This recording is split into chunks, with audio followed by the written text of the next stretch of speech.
President of the Republic of Leone, Your Excellency, permit me to welcome you to the 29th Java Ministerial Committee meeting, holding this day, the 23rd of November, the year of the Lord 2024. This is the gathering of the highest organ of Java, the Governmental Action Group against money laundering in West Africa. As you may all be aware, Java is a specialized institution of the Economic Community of West African States, ECOWAS, established in the year 2000 by the authority of the heads of state and governments, with the responsibility to fight money laundering and terrorist financing in this great region. Over the last 24 years, Java has demonstrated capacity, working with all member states, having expansion beyond just the ECOWAS, including 2 non-ECOWAS members, referred to as Comoros Island and South Tome and Principe. Over the last 24 years, Java has helped member states to build capacity, strengthen their systems, establish financial intelligence units, agencies as the case may be, and each of those institutions are fighting and combating money laundering and terrorist financing. Your Excellency, distinguished and gentlemen, this is a gathering of the ministerial meeting, bringing together ministers of finance, ministers of justice, ministers of interior or internal affairs or security as the case may be. Therefore, Your Excellency, in this hall, you have ministers from all member states. This morning, permit me as well, after welcoming His Excellency the President, let me welcome also the Chief Minister of the Republic of Sierra Leone, Dr. David Wanyase. Please, let's put our hands together as welcome. Distinguished ladies and gentlemen, we also have already seated on the high table the Honorable Minister of Finance, the Chairman of the Board of the Financial Intelligence Agency, who is wearing multiple caps this morning. This morning also, the Chair of the Java Ministerial Committee, who is unavoidably absent due to exigencies of duty and urgent call, is going to be sitting and taking the responsibility of the Chair of the GMC this morning as well. Welcome with Honorable Sheku Ahmed Fantamadi Bambura. Please put your hands together. Distinguished ladies and gentlemen, as you know, Java is having 2 legs. One of the legs is enshrined in ECOWAS as an ECOWAS specialized institution. The second leg is enshrined in the FATF as a FATF regional body for West Africa. And therefore, on the leg of the ECOWAS Commission, we have the able president of ECOWAS Commission. He is ably represented by a man of multiple competencies, two-time minister. Permit me this morning to welcome also Honorable Mamri Ujai, representing the president of the ECOWAS Commission. In Africa, a host is welcome in his home. And this morning, the Director General of Java is not just a host, he is also an amiable individual whom we would like to welcome to his own meeting. Permit me therefore to welcome Mr. Edwin W. Harris Jr., the Director General of Java. Distinguished ladies and gentlemen, I've mentioned earlier that we have 2 legs. One of the legs enshrined in FATF. I found it a great privilege and honor to have the president of the Financial Action Task Force all the way from Mexico to join us this morning. Please welcome with me Elisa de Andy Madraso. Please put your hands together as well.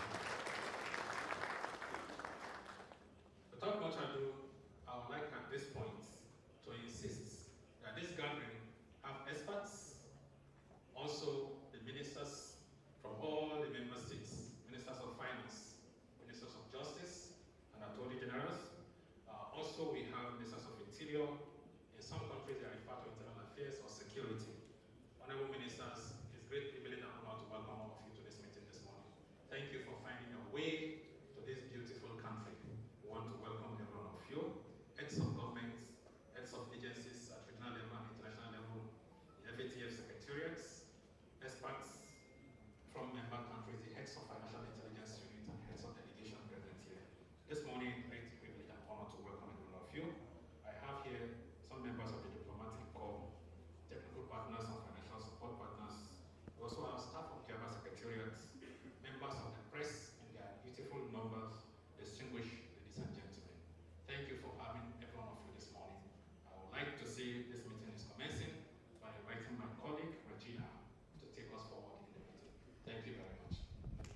honorables invités, je voudrais vous partager l'agenda de notre cérémonie d'ouverture.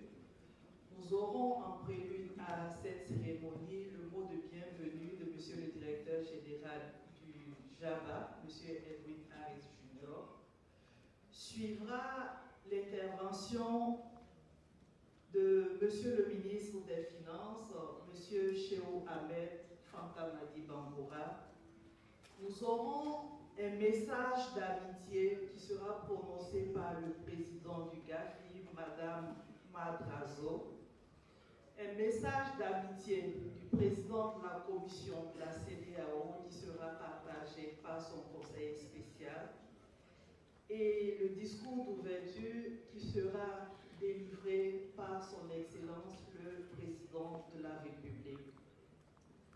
Celui que je vais annoncer, c'est la tête qui porte notre organisation, le JABA. Monsieur Edwin Harris Jr., qui est-il? Il est titulaire de plusieurs diplômes d'université nationales et internationales, dont celle de Columbia University et de Boston aussi. Il s'achemine vers plus de 20 ans d'expérience professionnelle dans différents domaines de développement. Il est un expert dans la gouvernance, dans la transparence et bien évidemment dans la lutte contre le blanchiment des capitaux et le financement du terrorisme. Dans le cadre de ses missions, M.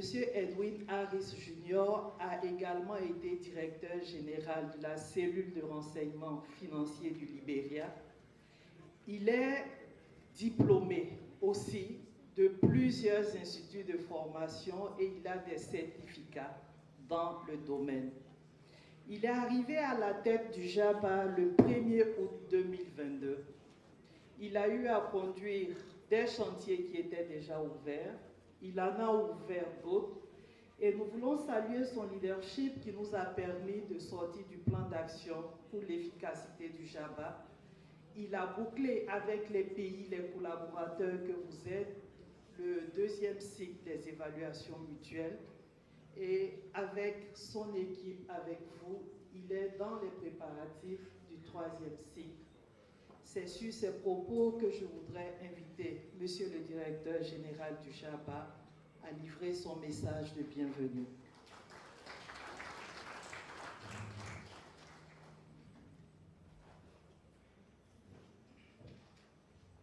Thank you very much, Regina, for such a recognition and my profile. However, I want to make a short correction. Now Columbia University, but not Eastern University. Thank you.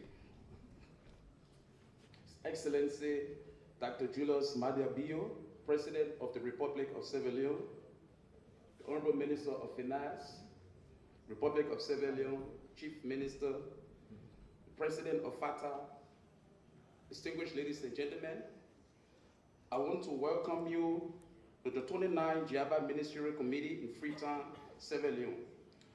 Your presence is additional evidence of your quest of our economy to be strong, safe, with the highest form of integrity in responding to social economic development of our people as we collectively work to share prosperity, security, and peace for our region. It is with esteemed honor I express on behalf of the JABA Secretariat and in my own name gratitude to His Excellency, the President of the Republic of Sierra Leone, the government and people of Sierra Leone for hosting us and for all the logistics placed at our disposal in making this meeting possible. Your Excellency, we remain grateful. Also, my special appreciation to Madam President of the FATF for gracing this meeting with her presence. Madam, we remain grateful. We also have new members of the GMC joining us, the Honorable Minister of Finance, the Republic of Liberia and Togo. We wholeheartedly welcome you and look forward to your valuable contribution. We are pleased to inform you that we ended the second round of mutual evaluation at the just ended 42nd Plenary and Technical Commission yesterday. To date, we have published all of the reports of all ECOWAS countries plus one non-ECOWAS countries with the pending publication of Sao Tome and Principe pending your approval. Excellency, Honorable Ministers, the outcome of the second round of mutual evaluation for our region paint a picture that our region is not doing well, and there is critical need to redouble our efforts and recommit ourselves to the fight against transnational crime in our region.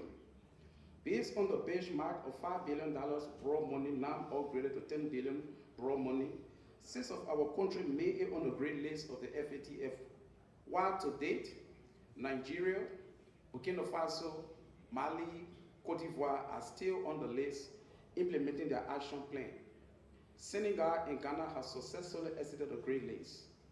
JABA remains committed to working with these countries in their efforts to exit the FATF grey list and strengthen their system.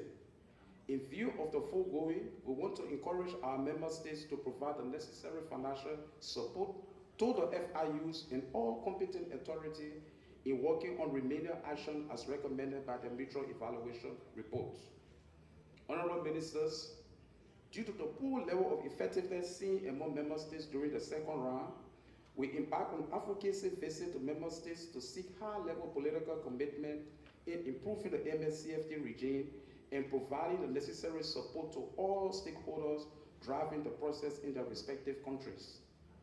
Our advocacy visit took us during the last few months to the Republic of Togo, Sierra Leone, Mali, Niger, Burkina Faso, and Guinea-Conakry, where we met with political leaders at the highest authority, assuring us their commitment. We extend our profound appreciation to the leaders of the above-mentioned countries for their commitment and look forward in early 2025 to continue this advocacy mission to more member states seeking commitment for adequate preparation for the third round of mutual evaluation and implementing laws for the effectiveness as a means of deterrence in taking the profit out of crime. In our quest to undermine the funding of terrorists in keeping with the head of authorities declaration in Burkina Faso, September 2019, JABA developed a curriculum for practitioners of terrorist financing on Train the Trainers program in both English and French-speaking countries in Abuja, Abidjan, and Dakar, respectively. Additionally, JABA has provided small grants to 6 countries for organization of national workshops for these trainers to train competent authorities in their jurisdiction. Liberia, Nigeria, Togo, Senegal, Cote d'Ivoire, and Ghana were the first countries to benefit from this exercise, which provides skills and knowledge to practitioners using the curriculum developed. JABA will extend to other member states early next year. As we are aware, 3 of our member states, namely Mali, Burkina Faso, and Niger, will officially be leaving ECOWAS on the 29th of January 2025, thereby automatically losing their membership with JABA as ECOWAS members. The JABA Secretariat, through a memorandum before you, is suggesting that these countries remain members of JABA as non-ECOWAS countries and pay annual subscription fee like non-ECOWAS countries with membership in JABA. We have also informed the FATF plenary on the non-cooperation of the Republic of Sao Tome and Principe to honor its obligation as agreed in 2019. The Republic of Sao Tome and Principe has intentionally refused as a member state to pay its annual subscription fee even after advocacy visit to the highest political authority of the country and followed by numerous communication. Hence, JABA has been notified of the breach of ECOWAS financial regulation and have been advised to put an immediate halt to such breach of the regulation. JABA will complete and publish the second round report of Sao Tome and Principe, but as a matter of ECOWAS financial regulation, Sao Tome and Principe membership will be suspended with JABA as non-ECOWAS country early next year until all of our financial obligations are settled and prepayment made before going forward.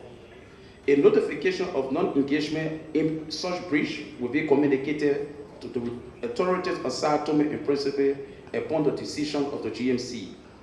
Distinguished ministers, when I took over the JABA Secretariat in August 2022, I inherited a secretariat and institution that was distressed on all fronts, ranging from repetition of low performance, low-spirited staff, and an institution on an effectiveness improvement program set up by the FATF to revitalize the FSRB.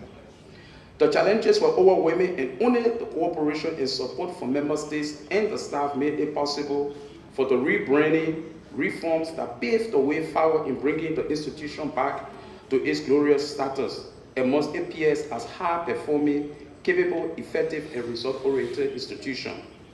With the support and buy-in of my vision and reform for you, the distinguished member of GMC, and all stakeholders, JABA exited the FATF Effectiveness Improvement Program last year, October 2023. Since our exit, we continue to work to sustain and elevate the gains. This has put JABA in the spotlight once again for excellence in being an FSRB that is well on course in implementing its mandate with high level of efficiency.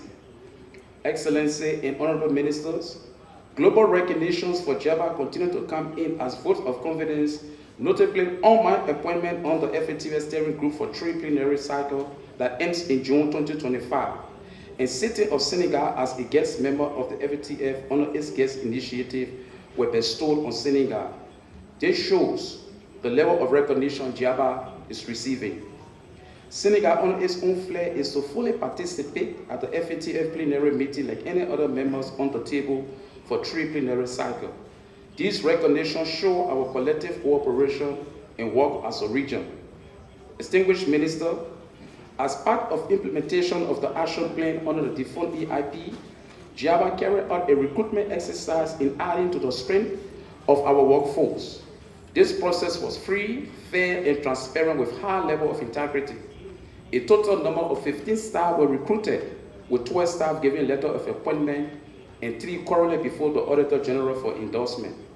The following constitute the composition of the new staff: 46.6% Francophone, 40% Anglophone, 13.33% Lusophone, 60% male, 40% female. Among the total recruitment, 40% were internal staff. 4 staff came from Senegal, 2 came from Togo, 1 from Gambia, 1 from Ghana, 1 from Cote d'Ivoire, 2 from Guinea-Bissau, 1 from Nigeria, 1 staff from Liberia, and 2 staff from Sierra Leone. Also, additional positions are under recruitment and we intend to further suit. Distinguished ministers, the result of the second round shows that we have to act and not to talk. Hence, it is time we conceptualize and actualize that one of the surest ways to dissuade criminal is to take the profit out of crime. That is, denying the criminal the usage of the proceeds of crime. We want to see more evidence during the terror run in diminishing the influence of criminals by the denial of the usage of the proceeds of crime. It is against this backdrop, JABA will be distributing small grants to civil society organizations beginning early December 2024 of this year to elevate the debate in member states on recovery of criminal assets, with specific emphasis on using unexplained wealth as a tool in the recovery of assets. Corruption has been documented in all our member states' national risk assessment report as the most practical offense to money laundering. Additionally, Transparency International Corruption Index places among almost all our member states on the high side when it comes to corruption and public theft. It is now time as a region that we must decide to forge a common front in fighting against this carnage that leads to insecurity and in more instances impact our national and regional security. Trafficking in the usage of drugs was seen in majority of the national risk assessment as prevalent offense. To date, drug trafficking and usage has reached a proportional crisis point. Criminals continue to benefit from the proceeds while the future of most of our member states are gradually being eroded.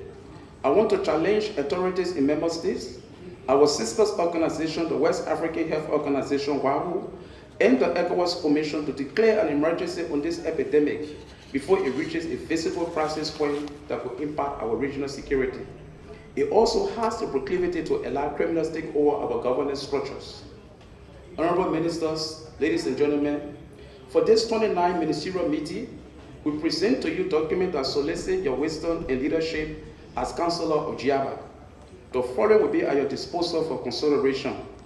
Director General reports May to November 2024, consideration and approval of the report of JABA 42nd Technical Commission and plenary meeting, memorandum on the essay of the Alliance of Sahel States, approval of the second round mutual evaluation report of Sao Tome and Principe, memorandum on Sao Tome and Principe membership, presentation on the status of JABA members under the ICRG process and the status of the mutual evaluation process. Towards this end, your approval of this report will advance our work and allow JABA Secretariat to focus on new challenges as we look forward to the tail round. For and on behalf of JABA Secretariat, we once again appreciate your support, wisdom, guidance in the implementation of our mandate as an ECOWAS institution and the Fatah Star regional body.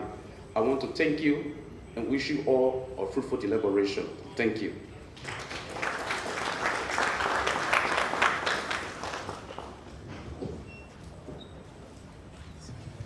Thank you very much, the Director General of JABA, for that very precise, detailed remarks.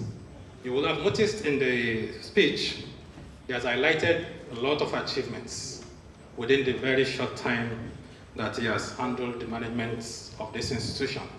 That speaks to the changes that we have seen, and that speaks to the progress and a lot of work that is ahead of him. Once again, let's put our hands together for him. Thank you. Honorable Ministers, I know that many of you who have attended JABA ministerial meeting in the past have the knowledge and understanding that I do not like for you to put your hands together stingily.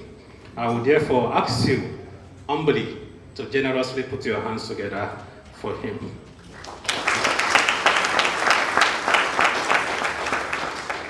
Thank you, Honorable Minister, for your generosity.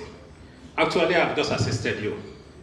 In case you don't know, some of you must have heard from me before. Some are actually tired of hearing, just that I'm not tired of saying. That every time you put your hands together, you are improving your health. Why? Because in those your palms, doctors have said, there are veins that convey blood to some of your organs. And some challenge me to say, no, this is not medically proven. And I've said to them, go check it. And they returned to me with these details to say, indeed, between your palms, at the tips of your finger, there are veins that help blood to circulate. And some of you go to the spa, they massage your hands and you pay for it. But this morning I'm not going to charge you. I'm giving you an opportunity to massage your hand properly, that your kidney will function better, that your liver will function better, that your lungs will function better, that your heart will function better. Can we generously put our hands together? Your Excellency, it seems like the people around here want to stay here for a very long time. Thank you very much once again. At this point, permit me to welcome the President of the Financial Action Task Force.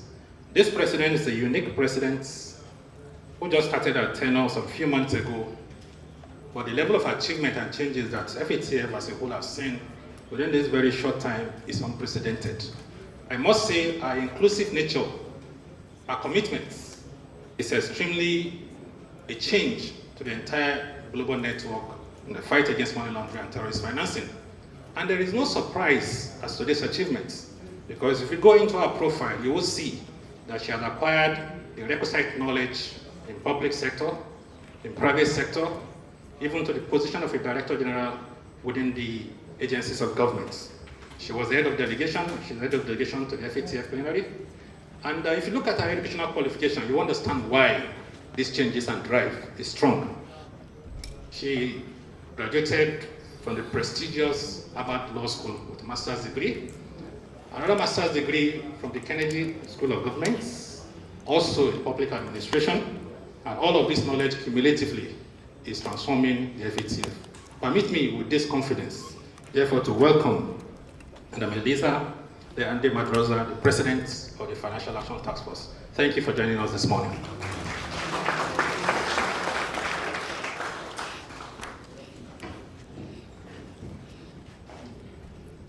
Thank you very much for that kind presentation.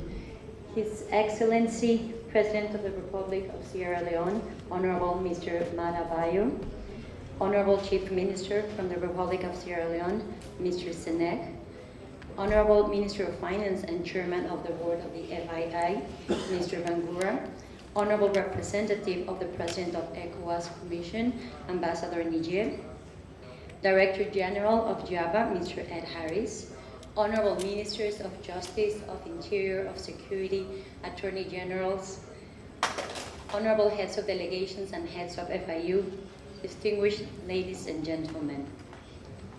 Good morning to you all. I want to thank you to the host for your gracious invitation to participate in this meeting, and also to the team of GIABA for putting together a very productive week of meetings, and for the hospitality I've been witnessing. It is an honor for me to be here in person to address you this morning. So allow me to start by thanking again the great cooperation that the FATF and the GIABA have. The fight against illicit financing is challenging. Addressing these common challenges by implementing the global standards on anti-money laundering, terrorist financing, and proliferation of weapons of mass destruction is exactly what binds us together. And I am very pleased to see that there is very good cooperation between both organizations to this end.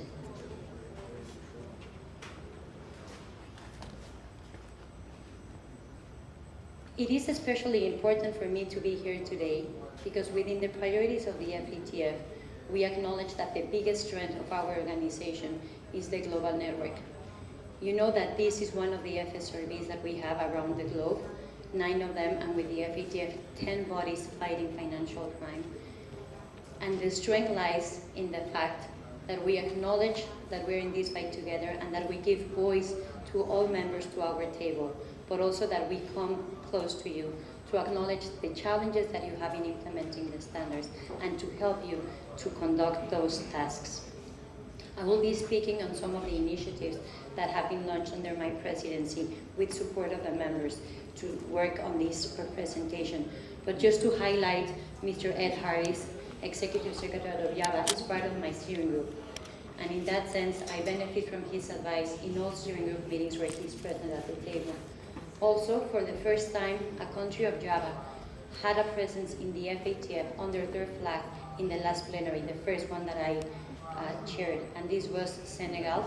And I take this opportunity to thank Senegal for their work and the voice that you're bringing from the region to the table of the FATF. The upcoming round of MEs is around the corner. As pointed out this morning, you just finished the new round, and I want to congratulate you on that. But you will be starting the new round by November of 2026. And as you all know, this round will be shorter, will be more resource intense for the Secretariat and for the jurisdictions. And we are witnessing that the jurisdictions and the organization, the GIABA, are following up to make sure you're putting together the controls and the resources in place. So a very warm welcome to the news that you shared, Ed Harris, in terms of having the Secretariat and the skills and the capacity to push this work forward. I am confident that GIABA will continue to deliver on this mandate, and we're here to help you and to ask you, ministers, who are the decision makers, to continue building a strong system to detect, to deter, and to disrupt money laundering, terrorist financing, and proliferation financing. This is at the end to protect our citizens from harm. The work that we have ahead is daunting. A conservative estimate says that there's $2 trillion of money that is being laundered annually. Of course, this money comes from illicit proceeds that are predicate offenses that have a human element behind it. When we're talking about illicit proceeds, we're talking about money that is coming from drug trafficking, drugs that are getting to our kids. It's coming from extortion, for kidnapping, from abuse of children that we're seeing increasingly and concerningly online. Just to give you an idea, the estimate is that 300 million kids annually are being abused online. When I read this number, I thought it would have been a mistake. And I went back to the source, and I was impressed that twice the size of my own country is the number of kids that are being abused online. And that abuse is happening mainly for money. And it is within our work, within the work of your jurisdictions, just as this crime, to fight others and to take that money from the criminals. On the same token, we're talking about money that funds terrorists. And that, as unfortunately this region knows very well, hampers the well-being of our society and the development and investment that we receive. On that note, I want to move on the benefits of the work that we do for development and investment. This is something that I was speaking earlier this morning with our host. the ministers from Sierra Leone.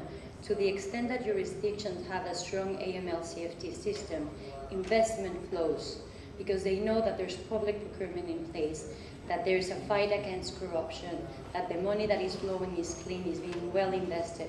So also by fighting illicit crimes, we're fostering better development to this region and also globally. As I mentioned, as was mentioned before, the presidency of Mexico started a couple of months ago, and I will take this opportunity to go into further detail into the priorities of the presidency, but also of the FATF. As I mentioned, we're cognizant that the strength of our work is the global network, and in that sense, we're working very closely with the secretariats, but also with the members. My aim of being here, and I look forward to bilaterals that we can have through the day, is to strengthen the connection between our members and the members of the regional bodies. As I mentioned, this approach shows that we want to create avenues for communication and to strengthen our work. One of them is the guest initiative by which Senegal is at our table now. It is a rotating initiative from this presidency by which we invited a jurisdiction from Java, also from CIFARAB in the Caribbean that didn't have joint membership, and they will be participating for 3 plenaries in the FATF. And the expectation and my commitment is that after Senegal, another jurisdiction from Java will be invited to attend. So a good invitation to the Secretariat to continue pushing for the voice to be heard from Java in the FATF, but also to Senegal on this note. The other initiative that I mentioned was inviting Mr. Ed Harris to the steering group, and he will be there instead of 6 months, which was your usual for guest invites, for a year, so I can truly benefit from your insights, and we can continue to work together. Another big part of our strategic priorities is supporting low-capacity jurisdiction. The FATF is aware of the challenges with implementing a strong AML, CFT, and PF agenda in low-capacity jurisdictions. So allow me to present to you briefly some of the concrete actions that the FATF is taking to benefit low-capacity jurisdictions. The first one, and I think this will be well received in this room, is that we have made changes to the criteria to prioritize countries for scrutiny as a result of the ICRG process. This is commonly known as the process that leads a country to be grade listed by the FATF.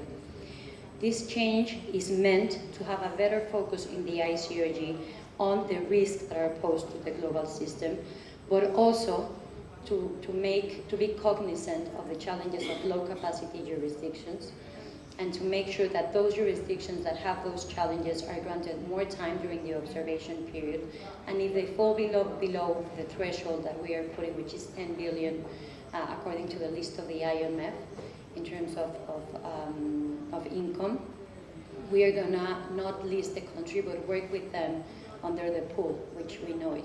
We expect that there will be a decrease of 50% of countries being listed in the new round as a result of this criteria. I want to emphasize that it will apply only for the next round, but the fact that we estimate to receive this decrease, I think, speaks to the sensibility of the FATF to support low-capacity jurisdictions.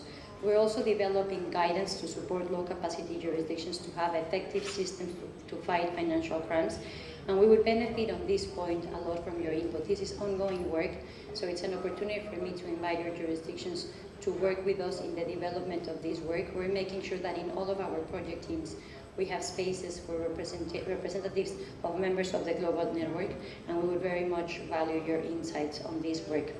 We're also working to provide a platform to inform exchanges to help join forces between multilateral development banks and other technical assistance providers to make sure that there's coordination into the countries that need the most to receive that technical assistance and capacity building, and in the areas that we think will trigger most change within those jurisdictions. The last one that is very close to my heart as a Mexican is supporting financial inclusion.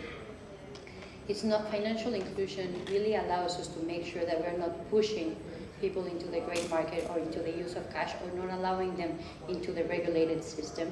And it also allows an improvement of development, as you all know, and remittances to flow through regulated sectors, which is fundamental.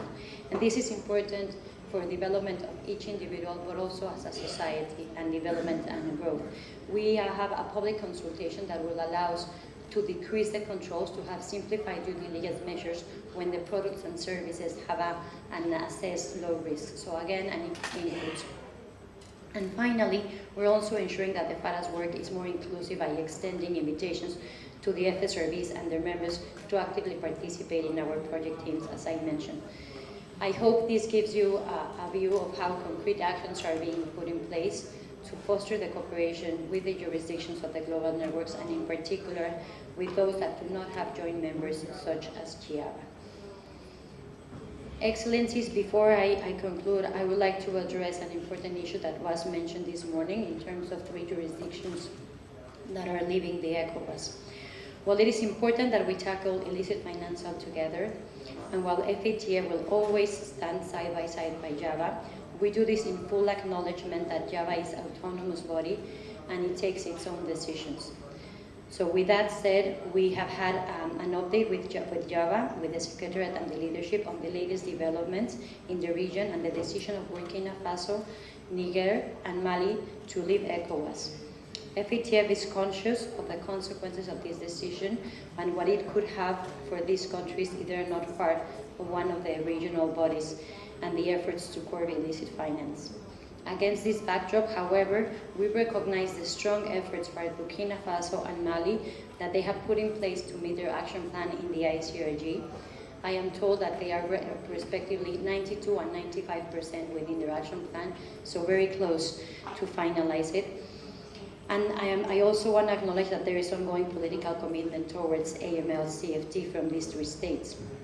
And I want to commend JAVA's efforts and today's discussions that will take place to seek and find solution for these members' problem, and to reiterate that you have all of FATF's support to find a solution to it.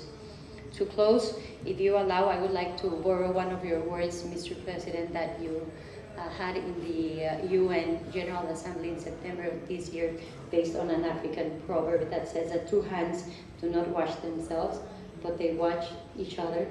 And in that sense, that's borrowing your words and that proverb, that's the message that I'm here to present today. In that sense, I am convinced that our shared efforts have shown to be impactful in the fight against financial crime. The challenges we're facing are complex and multifaceted, but our collective efforts can really make a difference on the ground to prevent these criminals to profit from their crimes at the expenses of governments, economies, and citizens. So I thank you for your commitment. I thank you for the support to your teams back home in each of your jurisdictions, and I look forward to a very fruitful discussion and conversations today. Thank you for the invitation.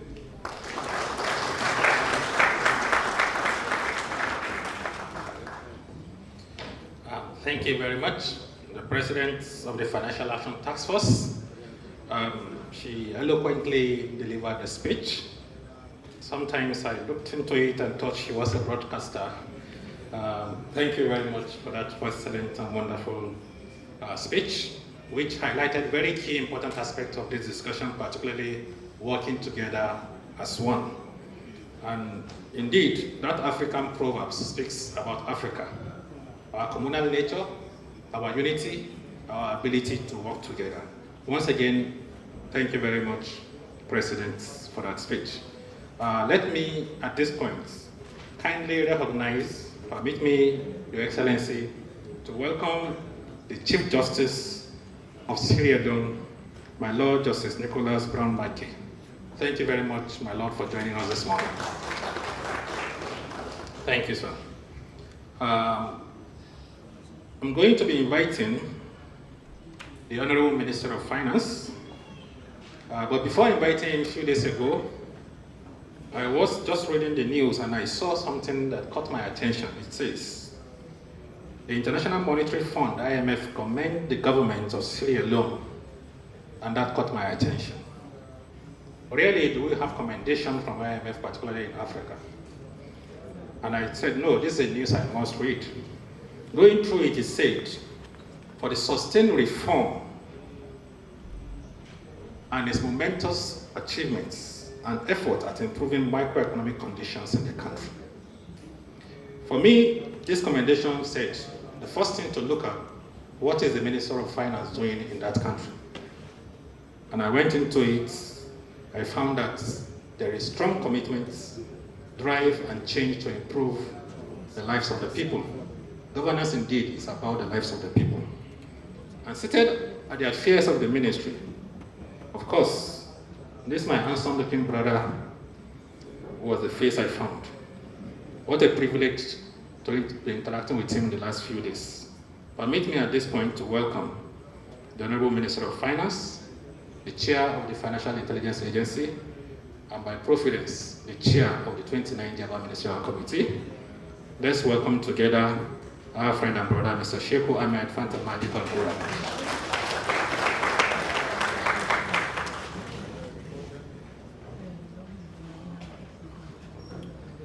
Thank you very much, Mr. MC.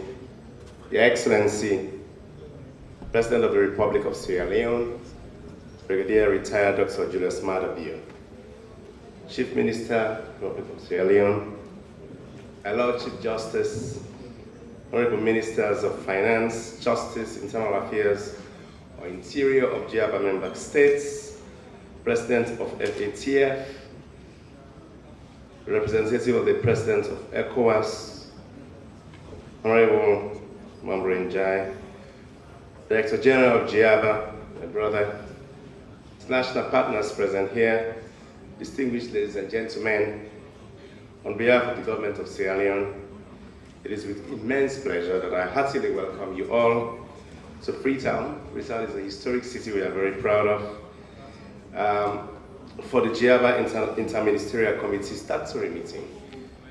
The presence here today underscores the collective commitment of ECOWAS member states in harnessing the required political will to strengthen our regional capacity in combating money laundering, terrorist financing, and the proliferation of weapons of mass destruction. This meeting is particularly significant as we continue to navigate an evolving complex financial landscape for financial crimes as well. The sophistication of illicit flows, financial flows, requires constant adaptation and collaboration, making our collective effort more crucial than ever before. Your Excellency, colleague ministers, I am duly informed of the remarkable work done in the last 5 days since the GIABA Conference of Technical Experts on issues touching on the progress that have been made by member states. The detailed report of the Technical Commission and the plenary will be instructive on the policy measures needed to accelerate progress we are making in the region. And at this point, I just want to highlight the role and contribution of our own Financial Intelligence Agency Advisory Board, which I sit on as a chair. And this board plays a very pivotal role in shaping and overseeing the operations and of the financial intelligence agencies. Let me express deep appreciation of Your Excellency, to Your Excellency, for the strong political commitment and will and support to the FIA board. Your presence here this morning, sir, seriously exemplifies that in a very strong way. The board provides very invaluable support, provided very invaluable support and oversight of the conduct of the second National AML, Anti-Money Laundering, Counter-Financing of Terrorism, and Counter-Financing of Proliferation risk assessment that was done on Sierra Leone. And it ensured that the assessment was comprehensive, rigorous, aligned with international best practice. And this assessment, Your Excellency, will inform the development of targeted and effective AML strategies for our nation. The board has been very crucial in ensuring that we review our laws, the Anti-Money Laundering, Combating Financing of Terrorism and Financing the Proliferation of Weapons of Mass Destruction Act 2024, but also ensuring that the oversight process has been invaluable in ensuring that this legislation is robust, it's up to date and fully compliant with international standards. The board has provided unwavering political will and support to FIA application to becoming a member of the Egmont Group of Financial Intelligence Units, which is a robust platform for deepening our capacity to ensuring that we ward off the flows of illicit financing, financial resources. This membership will significantly enhance also our international cooperation, information sharing, and capabilities in combating financial crimes. The GMC, which is this meeting this morning, and the group of our ministers here this morning, is a policy-making body of GIABA, and it holds a critical position in shaping the regional landscape on anti-money laundering issues.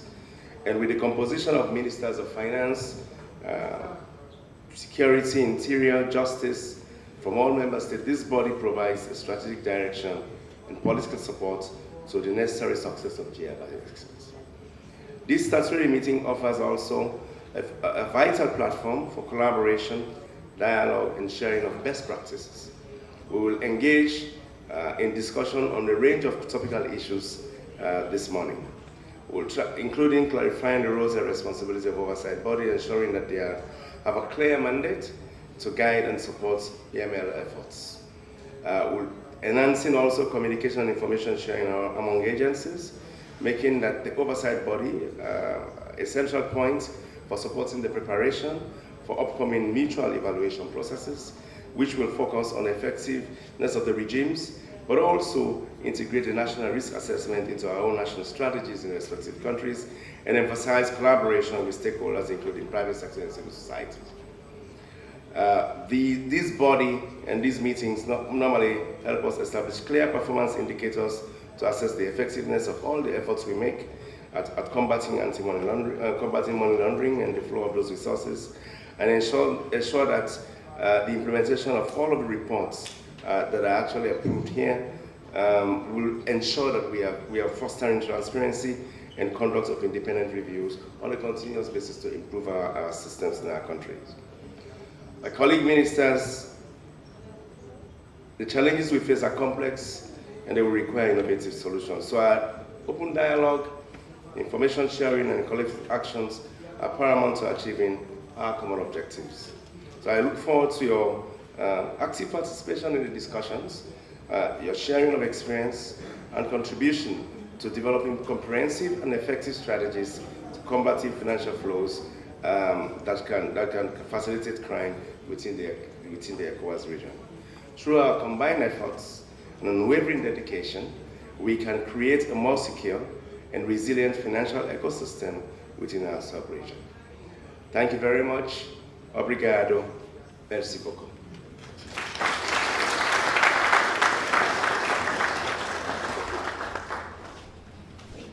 Merci, Monsieur le ministre, Monsieur Bangoura. De son intervention, nous retenons les efforts, les progrès effectués et une fois de plus, la nécessité de travailler ensemble. Et comme on dit, seul on va vite, mais ensemble on va beaucoup plus loin. Et c'est cette vision que le JABA porte, que la CEDEAO porte, et aussi avec l'appui de nos différents partenaires. Vision 2050. Cela évoque la CEDEAO. Et des différentes interventions, il ressort que le JABA est l'institution spécialisée de la CEDEAO, chargée de porter la vision de nos chefs d'État en matière d'intégrité de nos systèmes financiers et aussi économiques pour que les fruits de la croissance profitent à toutes nos communautés. Et à la suite de la CEDEAO, nous voulons toujours rappeler le fondement de cette vision qui voudrait que l'institution passe d'une institution des États à celle des peuples pour que la paix, la sécurité et la prospérité soient le partage de tous. Pour porter le message du président de notre communauté, de la commission de la CEDEAO, je voudrais annoncer M. Mambouri Ndiaye. Nos destins sont bien liés parce que le privilège me revient à toutes les plénières de l'introduire. Et je voudrais, comme team, vous demander de bien chauffer les bains et d'accélérer notre tension pour accueillir M. Ndiaye. Merci.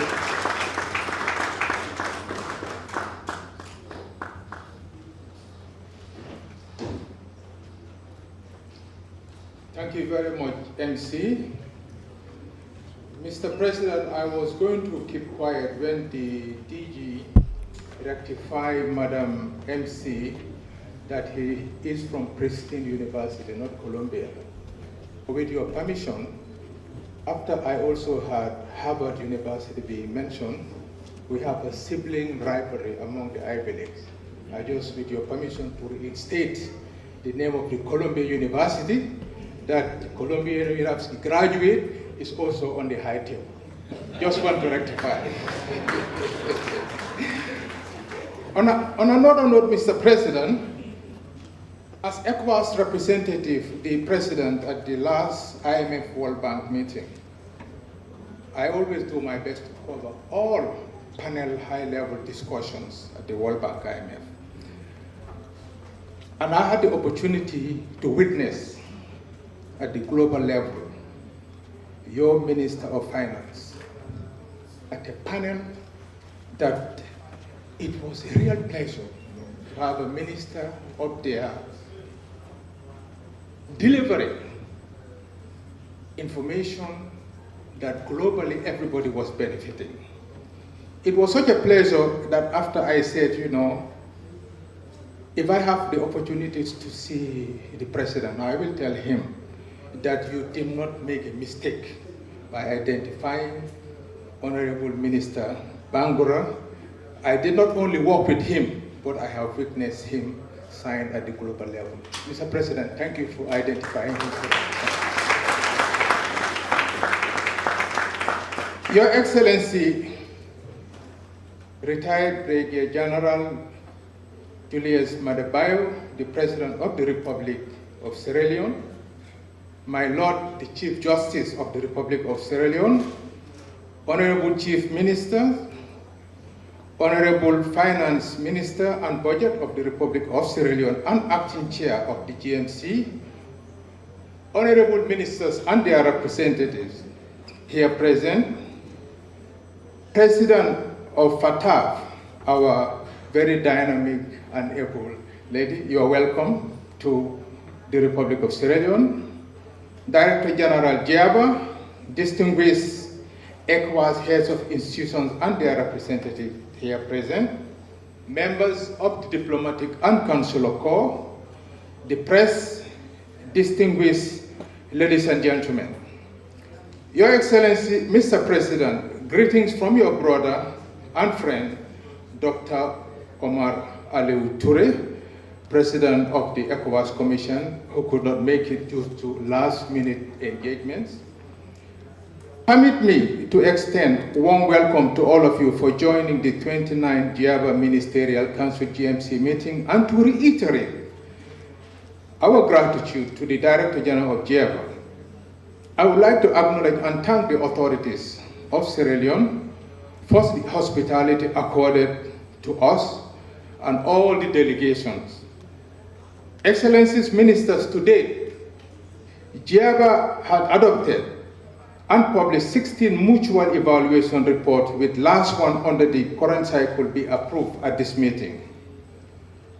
We do recognize the commitment and progress made by member states in their anti-money laundering and combating the financing of terrorism AML CFT regime. However, the general low level of effectiveness achieved by member states in their current round of mutual evaluation, including the report of Sao Tome and Principe to be approved by this GMC today, is concerning and has adverse implications for a regional integration agenda. Our collective actions to detect, deter, and disrupt money laundering, terrorism financing, and other organized crimes depends upon having a dynamic, practical, effective, and AML CFT regimes.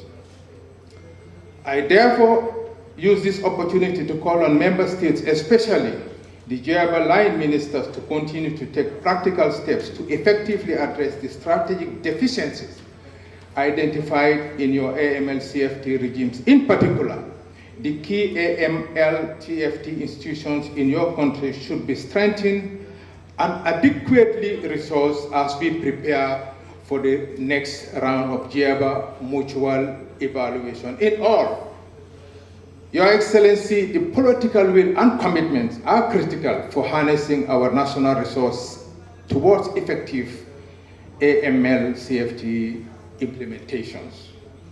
Your Excellencies, distinguished ladies and gentlemen, I would like to use this opportunity to congratulate Senegal for its exit from the FATF grey list and to thank FATF for inviting Senegal to participate in the FSRB Jurisdiction Guest Initiative for 1 year. We take note of the recent grey listing of Cote d'Ivoire and acknowledge progress being made by Burkina Faso, Mali, and the Federal Republic of Nigeria on the implementation of their ICRG action plans and urge them to intensify efforts to complete implementation of the outstanding items on the plans to facilitate their exit from FATF grey list. The Commission will continue to provide the resources needed by GIABA to support members under ICRG progress to effectively implement their action plans adequately, prepare for next round, address the outstanding issues in its EIP action plans, including the recruitment of the Director of Evaluation and Compliance, and effectively support member states address strategic deficiencies in their AML CFT regime. I did mention yesterday that the Commission will expedite the process of the recruitment of the directors. Distinguished ladies and gentlemen, as a region, we must stay united if we want to effectively address the current and emerging challenges, including money laundering, terrorism financing, and other organized crimes threatening regional peace and sustainable development. The authorities of ECOWAS, in its commitment to ensuring that our member states, Burkina Faso, Niger, and Mali, that indicated intention to withdraw from the community remain. We are aware that this decision has far-reaching implications for GIABA membership and the regional AML CFT efforts, especially terrorism financing, with grave socio-economic and political consequences, and are taking every step to address this. ECOWAS will continue to unite our people around the common ideals of shared prosperity. We are confident that through our collaborative efforts and determination, we will navigate the challenges before us and chart a course towards a more peaceful, secure, and a prosperous region. On this note, Your Excellency, I wish you fruitful deliberations, and thank you, and long live ECOWAS, and long live the region. Thank you very much.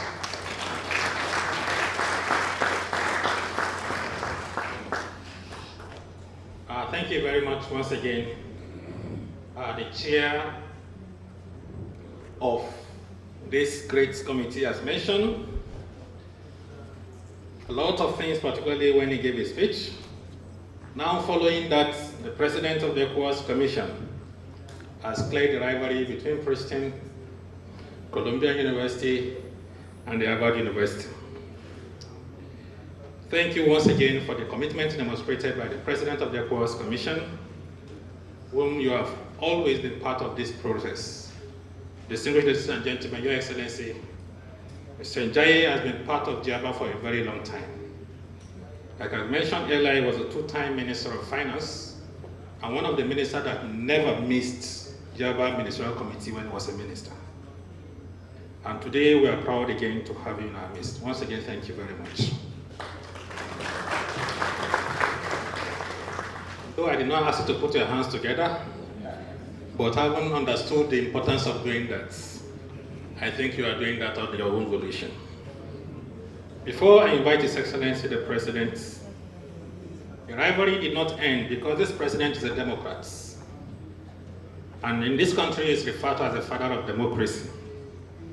So he decided not to join them in the rivalry between Princeton, Columbia, Purdue, or Harvard. he decided to go for a Master's in International Affairs at American University of Bradford in Washington, D.C.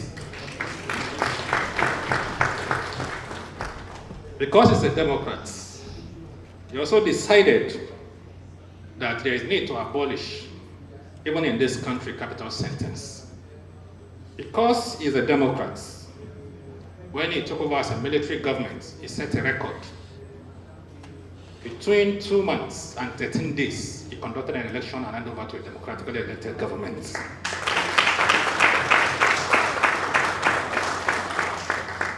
Because he's a Democrat, he welcomed Jiaba with open hands into this country when the DG led an advocacy visit. And he demonstrated that commitment by promising at that time, despite his very busy and tight schedule, that he will not only support the plenary to hold in this great country, but he will physically be present at the GMC meeting. That is delivered this morning once again. So, distinguished ladies and gentlemen, I have here today a democratic evangelist, an astute administrator, intellectual par excellence, a military personnel, retired but not tired. Of course, you can see in his face that he's not tired and is ready to go again and again to drive change in this great country. His Excellency has once again demonstrated commitments by the support that Jiaba has received. More importantly, to drive change in the country, political will is required. And there is no doubt in any face of it that this president has demonstrated great political will. By every sense of it, strengthening the financial intelligence unit, working with the parliament to amend every relevant law to ensure that criminals do not escape. Therefore, this morning is a great privilege and honor for me to welcome a president that is presidential, because sometimes we have presidents that are not presidential. Sometimes we have presidents that do not drive. This president, handsome looking, eloquently spoken, ability, capacity demonstrated, permit me to welcome His Excellency, Brigadier General Julius Maada, the President of the Republic of Sierra Leone.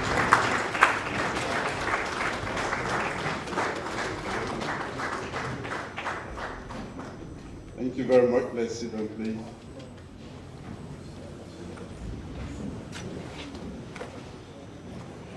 After such an introduction, there is hardly anything to say.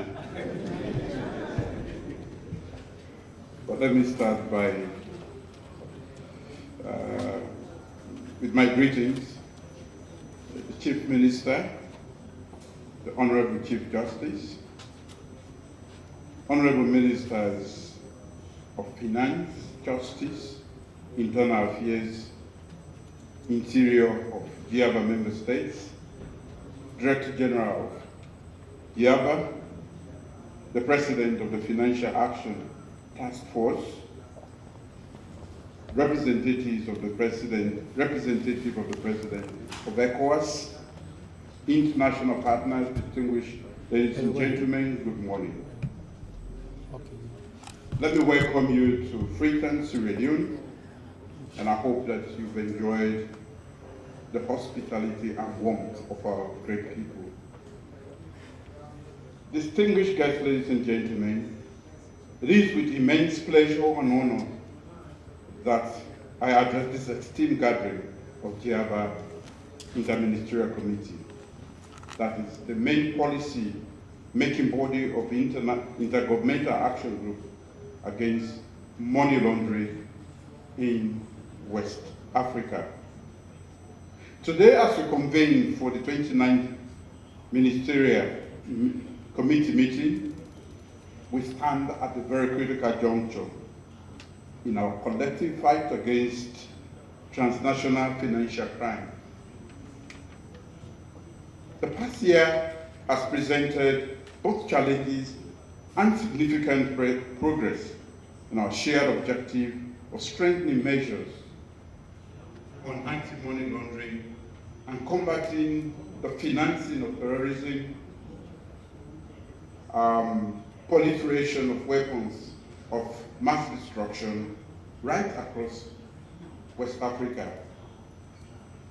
The 42nd Technical Commission and plenary meeting have provided invaluable platform for technical experts to analyze emerging threats, share best practices, and develop strategic approaches to tackle the ever-evolving landscape. The collaborative spirit displayed throughout these sessions demonstrate our unwavering commitment as member states for regional cooperation and mutual support. This Ministerial Committee meeting builds upon the robust foundation laid by the technical colleagues, It is here at this policy-making level that we must translate the technical recommendations to concrete national strategies and effective regional initiatives. We must ensure that the frameworks developed are not just documents to be kept on the shelf, but dynamic instruments driving impactful change. Our focus remains on the following.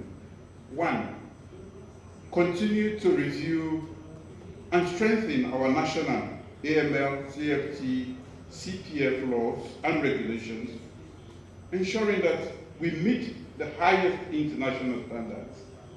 And this includes aligning our legislation with the Financial Action Task Force recommendations and addressing any identified deficiencies. 2, investing in training, technology, and information sharing to equip our agencies with the tools needed to effectively combat financial crime, to improve collaboration on capacity building right across member states. 3, enhancing our information exchange mechanisms, fostering greater cooperation with regional and international partners, and actively participating in relevant initiatives to disrupt these networks. 4, joint investigations and coordinated enforcement actions meant to dismantle transnational criminal networks operating across our region. And 5, vigilantly identifying and responding to emerging threats such as exploitation of new technologies for illicit purposes. This requires continuous adaptation of our strategies and collaboration to navigate the constantly evolving landscape of financial crime. Our commitment as a nation. Over the past 6 years, I have demonstrated an unwavering commitment to the fight against money laundering and countering the financing of terrorism, both domestically and on the international stage. This commitment is reflected in Sierra Leone's alignment with global standards set by respected organizations like the United Nations and the Financial Action Task Force, ensuring that our policies adhere to the highest regulatory requirements. As chair of the Security Council, United Nations Security Council in August this year, we also kept the fight alive. During my tenure as chair of the United Nations Security Council, Sierra Leone played a pivotal role in advancing global discussions on AML and CFT. Sierra Leone emphasized the significance of these issues within the broader context of international security by championing resolutions and initiatives that reinforce the need for member states to collaborate in combating the flow of illicit financial resources that support terrorism and organized crime. Collaborative efforts and resolution. Sierra Leone took proactive steps at the Security Council to strengthen global AML and CFT measures. This included advocating for enhanced transparency in financial transactions and urging member states to implement robust AML-CFT frameworks aligned with international standards. Furthermore, Sierra Leone emphasized the importance of regional collaboration, urging neighboring nations to share intelligence and resources effectively. Honorable Ministers, as you are gathered here today, I want to remind all of you that the success of GIABA is inextricably linked to the political commitment of each member state. I am particularly encouraged by the increased collaboration, including successful joint operations, legislative improvements, and capacity building initiatives. These successes highlight the impact of collective action and the strength that comes with a united purpose. However, challenges remain. We must address the persistent issues in the region. Overcoming these obstacles require a renewed commitment to resource allocation, strategic planning, and transparent accountability.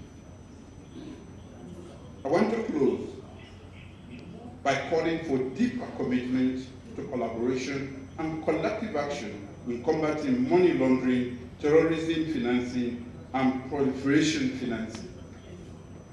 We must not lose sight of the mutuality of our efforts in enhancing regional and ultimately global security, thereby unlocking the sustainable economic development and growth.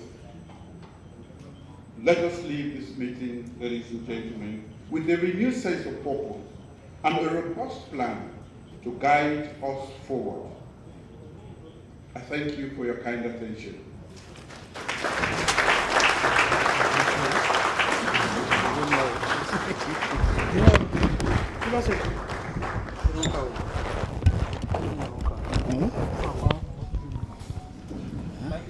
Thank you very much, Your Excellency.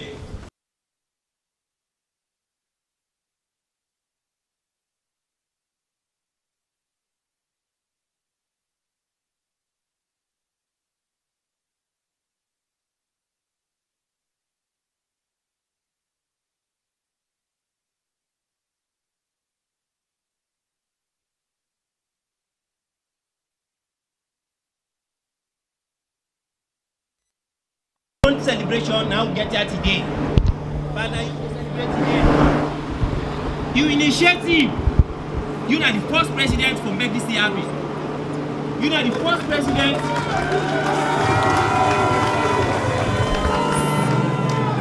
Since independence, but now you are the first president for make road from here for link the southern province.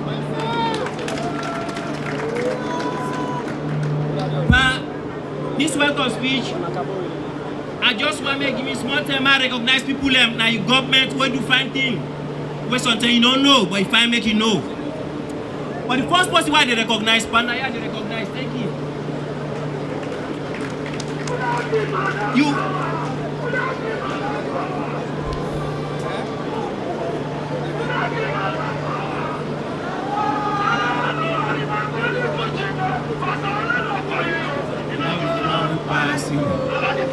But thank you very much.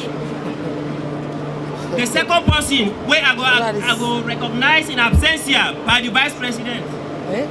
But good time, he always call me. How that project and acquire they go on? I tell and thank you. The third one, by this power is also the chief minister. Every time when they go apply, they pass and because instead they go meet me, ask me, show me what are the constraints and how they move forward. The other person where they recognize every day, they lock in the month to make it ask me what you transact and see what for. I want to tell the minister, of Trade, but advice he say every day, not only this one, it also engage me and the deputy for second arise. But here, I get the armor. Just one thing I got that project today, the compensation of the people and I owe them. We are just any one day. I want to recognize the former Minister of Trade, Dr. Inga Sandy. Thank you very much, Usaide. Oposindugu na for recognize them. I also want to thank to Madam Esther Time, what she done so. This is one of the key negotiators for this land. I recognize you, Dr. Alfaka. At the time when this man don't left, now you step into that shoe day for me, you ran around this year, so take delicate the way God they make us so. It can be difficult at times for me person, he appreciates the predecessor, but one step back, but thank him, the former region chief. But you get representative in this company when Mr. Solo Kubokari. Thank you very much. Thank you very much, Mr. Solo Kubokari. You say you may God continue to see you through. Every day in the day and night for no work together. I did not decide to pronounce all the game. What about the time?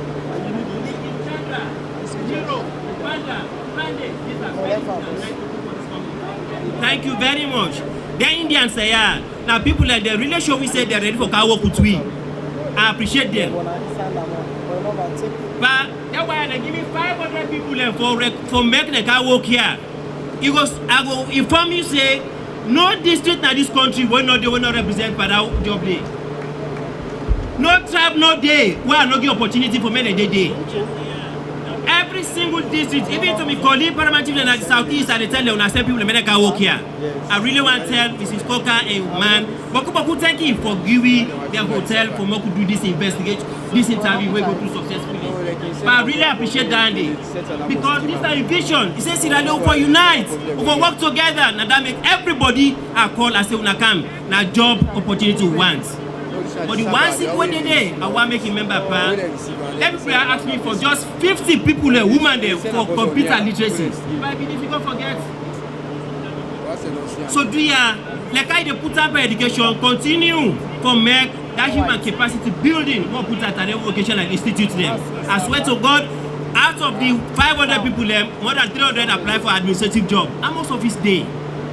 We need plumber, you need electrician, you need separate people that don't apply there. Do ya more put effort for that kind of day?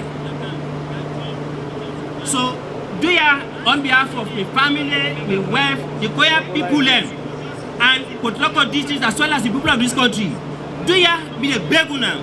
All rise for give round of applause for 100 person when His Excellency President for Seka Uti the Uti.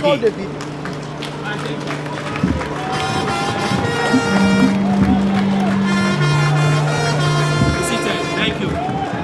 Welcome.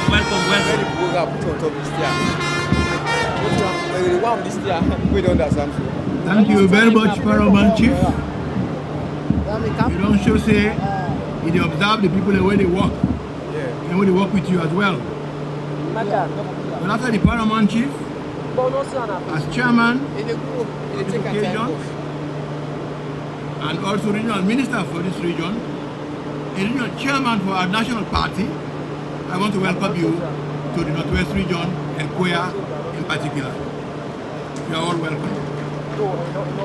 Your Excellency, the President, the Chief Minister, the David Senge, the Ibrahim Sise, Minister of Trade, Ministers of Government that are here, advisors to President, honorable members of Parliament, Secretary to the President, senior government officials, Excellencies, members of the Diplomatic and Consular Corps, Paramount Chief, our Paramount Chiefs in the region that are here, traditional rulers, heads of security forces, members of the ladies and gentlemen, good afternoon. You know, they say when you bought too full, you know they will blow fire off. And what Imakunaya, I believe, say being what a fool. Why? Because today we don't come back for witness another historic event. by the government of His Excellency, retired, but not tired, General for Development, President Julius Maada Bio. We are here to commission the first steel plant in Sierra Leone. Just imagine, we don't get iron ore mining begin.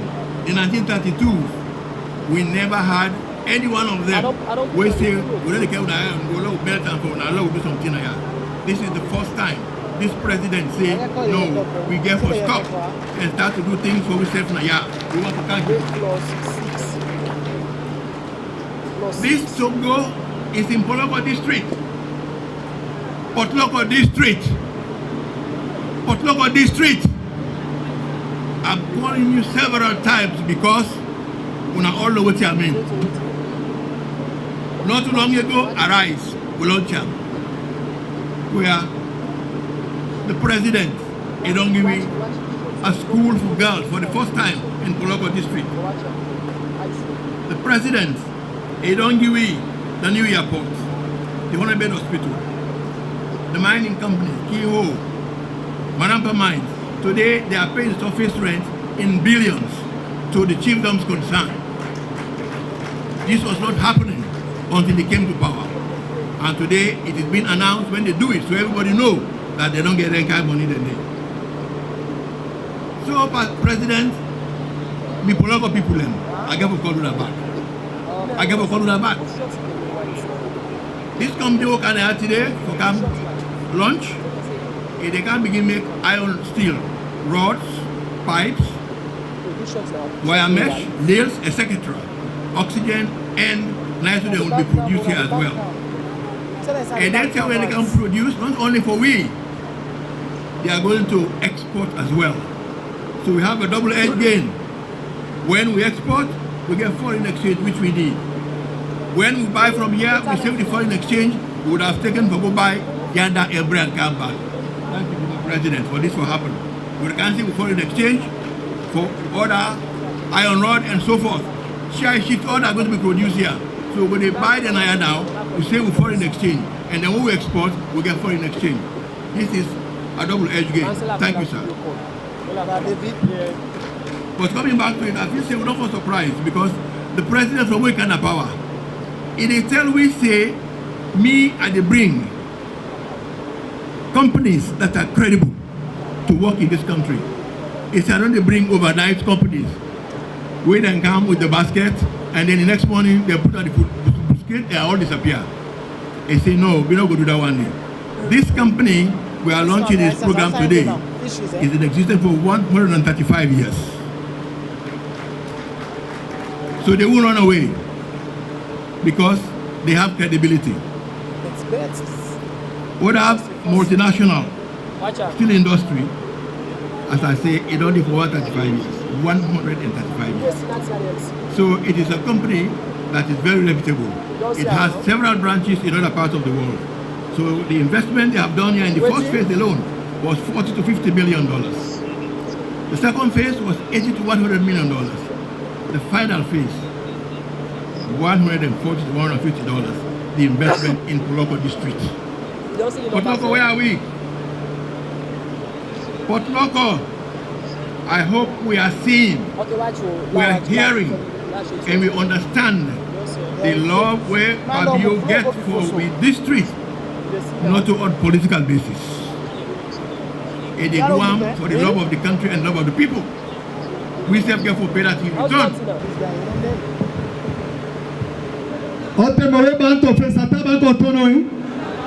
Etilenu satabakoi atesi teroko ode ofofbe oyoti ofofti oyoti ofofti itilenu ofofti otemba otofe sabakonotono sosane poloko mo ochama mo fofboy opo no se tati papi kere no so mono edom shaka and disappoint us so obayi Amema Parliament and Eldre, Sumuchunu Momo no, and Fmani Chopeno. Your Excellency, today, I must confess, It's a very happy day for me as Minister of Trade and Industry. I was appointed into this office to deliver on a mandate and change the prosperity and make many people prosperous in this country. The journey has been turbulent amidst global challenges, institutional and domestic barriers. However, I'm proud that the Ministry of Trade, with its able team, continue to support government's development agenda.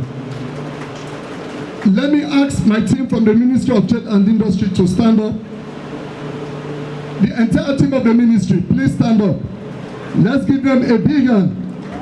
They've played a critical role for what we are here today, either through supervision, monitoring, preparing policy papers, and the like. Thank you.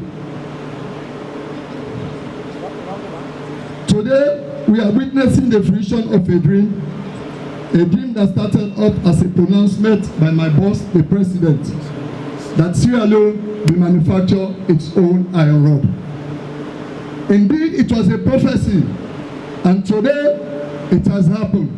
A talkam, a doam. Offer of tea.